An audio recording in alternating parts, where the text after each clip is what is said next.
Dans la perspective de la présidentielle, le professeur Maurice Kamto, le leader du MRC, dans une sortie cette semaine, menace de lâcher ses militants si sa candidature n'était pas retenue. Si tu n'apprends pas tes enfants à être fiers d'eux, eh bien, le voisin leur convaincra que c'est celui qui fait du beau temps. Jacques Famendongo, invité de Romuald Tchusse, répond à la question de Romuald qui dit que Maurice Kamto menace de dépêcher ses militants dans la rue si le RDPC invalide sa candidature. À Jacques Famendongo, le ministre d'État, de s'en moquer et de dire « ils sont combien ». L'extrait, c'est dans la vidéo qui suit. Il donne l'impression que le pouvoir et le RDPC ont peur de l'affronter aux urnes et veulent donc s'en débarrasser par un assassinat politique. Est-ce que c'est vrai? Est-ce que le RDPC a peur? Je pourrais dire, MRC, combien de troupes? Vous savez, un célèbre homme politique a posé la question. Combien de troupes? Nous sommes présents dans tous les villages, dans tous les quartiers. Chacun peut le voir. Qu'un observateur vienne des États-Unis, du Japon, de la Chine pour voir, il verra que dans chaque village du Cameroun, et moi je les sillonne régulièrement, récemment j'étais dans la zone des Ceux, et j'ai bien vu le RDPC là-bas. Dans chaque village. Maintenant, on fait un procès d'intention. Le RDPC ne veut pas de la candidature. Non. Est-ce qu'on a déjà dit un jour que le SDF ne sera pas candidat? Non. Si le SDF respecte les lois et les règlements de la République, il est candidat.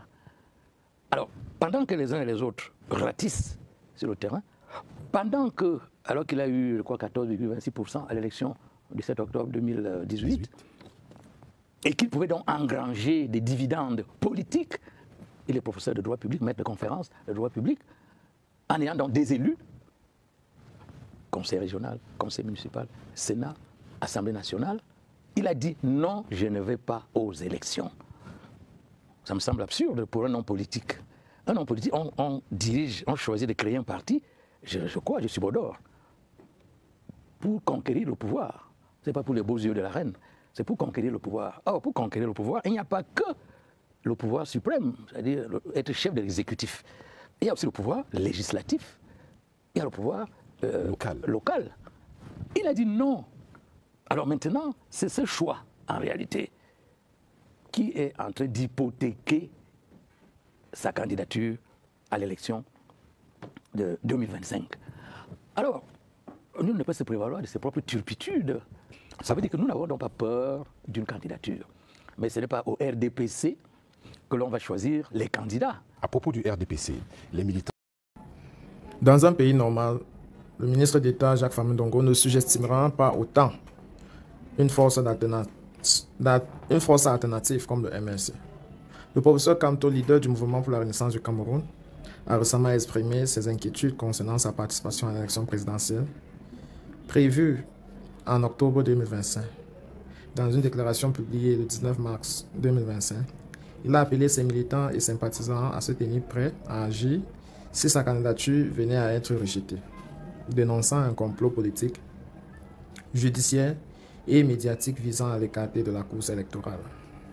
Le MRC a également affirmé sa détermination à ne pas laisser le Rassemblement démocratique du peuple camerounais, le parti au pouvoir, exclure son candidat de l'élection présidentielle. Concernant la question de savoir si le RDPC craint d'affronter Maurice Kamto aux urnes, il est difficile de fournir une réponse définitive à cette question. Certaines analyses et déclarations des personnalités politiques suggèrent que le parti au pouvoir pourrait chercher à éviter une confrontation électorale directe avec le MRC. Par exemple, Jean-Michel Ninche a estimé que la prorogation du mandat des députés résultait d'une peur que Paul Biya a à affronter Maurice Kamto lors de l'élection présidentielle de 2025. Maurice Kamto continue donc à exprimer des préoccupations quant à une possible exclusion. Après la liste publiée. Quant à une possible exclusion de la prochaine élection présidentielle et appelle ses partisans à rester vigilants. Les intentions du RDPC à cet égard restent sujets à interprétation et il n'existe pas de preuves concluantes indiquant une volonté explicite d'évincer Maurice Kamto de la course. Jacques Famendongo, en disant ils sont combien au MRC, le ministre de l'Enseignement supérieur et secrétaire à la communication du comité central du RDPC a par le passé minimisé les actions des militants du mouvement pour la renaissance du Cameroun, le MRC.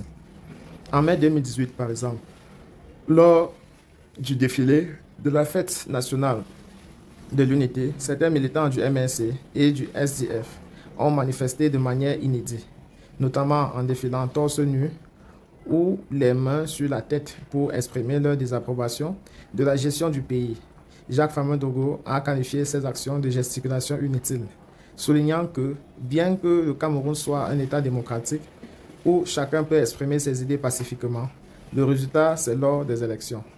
De plus, en mai 2019, en réponse à une lettre de Maurice Kamto adressée au peuple camerounais, Jacques Famin-Dogo a refuté les allégations de crise post-électorale, affirmant qu'il n'y a eu aucune crise post-électorale et que ceux qui n'ont pas voulu respecter les lois et règlements de la République sont passés par les fouches-conduites de la loi. Cette déclaration illustre la tendance de Jacques Famin-Dogo à minimiser les actions et revendications du MRC et de ses militants. Je sais la pression que les uns et les autres subissent pour éteindre la flamme qui en eux brûle pour un avenir meilleur pour tous les Camerounais. À tous ces compatriotes-là, je rappelle que les heures les plus proches de l'aurore sont les plus sombres de la nuit. L'aube de la renaissance du Cameroun se rapproche.